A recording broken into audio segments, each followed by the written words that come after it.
अन्नदात्यासाठी अन्नत्याग रोहित पवारांच्या या आंदोलनाला आजपासून पंढरपुरात सुरुवात होणार आहे। साधारण रोहित पवार 9 वाजता पंढरपुरात येतील। VIP दर्शन बंद असल्यामुळे नामदेव पायरीचं दर्शन घेतील। संत नामदेव पायरीच्या दर्शनापासून आंदोलनाला सुरुवात होईल।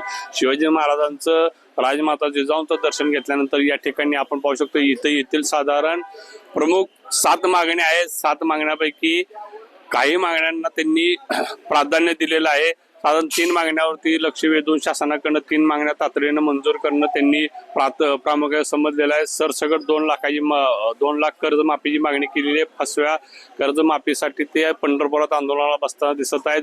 अद्याप ही जागा आहे की ही VIP मुवमेंट असलेली जागा आहे। शिवाजी महाराजांच्या चौकामध्ये शिवतीर्थावरती आंदोलनाचा निर्णय घेण्यात आलेला आहे, परंतु प्रशासनाकडून कुठलीही अजून मंजुरी मिळालेली नाहीये।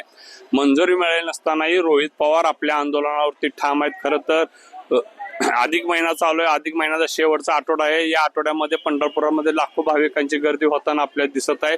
VIP मुवमेंटचा रस्ता आहे। भाविकांची गर्दी पाहता तसंच विधान परिषदेचं आचारसंहिता चालू असल्या कारणाने प्रशासनाने पुनर्विचार करण्याची विनंती केलेली आहे रोहित पवारांना, परंतु होणारा पाऊस, शेतकऱ्यांच्या पेरण्या ह्या भूमिका बघता सध्याच्याला रोहित पवारांनी हा विषय ऐरणीवर धरलेला आहे।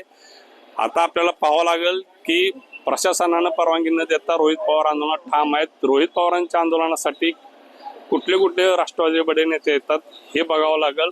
याच ठिकाणी 9 वाजता आंदोलन सुरुवात होणार आहे। जगदीश डांगे, LS मराठी, पंढरपूर।